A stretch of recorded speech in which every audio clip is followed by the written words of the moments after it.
Howdy friends, thanks for joining us for today's Ag Report. Senator John Tester sponsored the bipartisan Farmers First Act that would reauthorize the Farm and Ranch Stress Assistance Network. Through that program, state departments of ag receive funding to establish helplines, create support groups, and provide suicide prevention training. We've been happy to partner with the Montana Department of Ag for the award-winning Beyond the Weather campaign funded through that program, and Marty Earnhardt from the department told us that the campaign has really helped to offer more stress assistance and mental health programs to rural Montanans.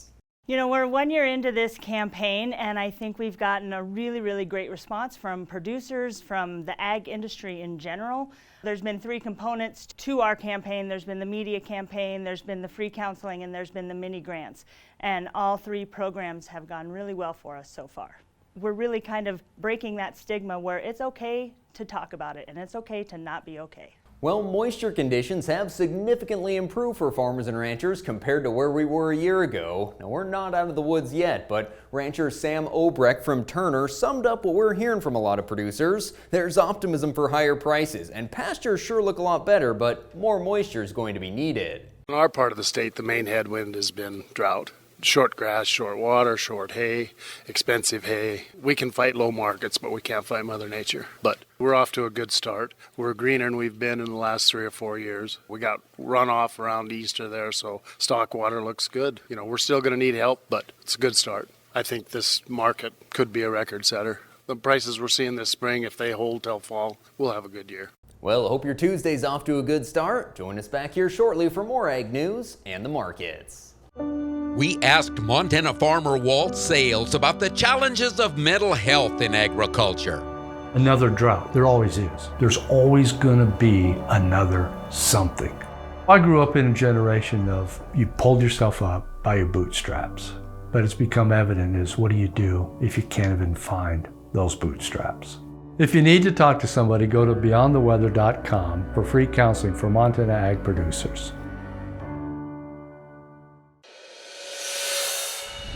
Hi everyone, thanks for joining us back here for the second half of our Ag Report. Bipartisan legislation has been introduced to incentivize farmers to plant cover crops to help boost environmental conservation.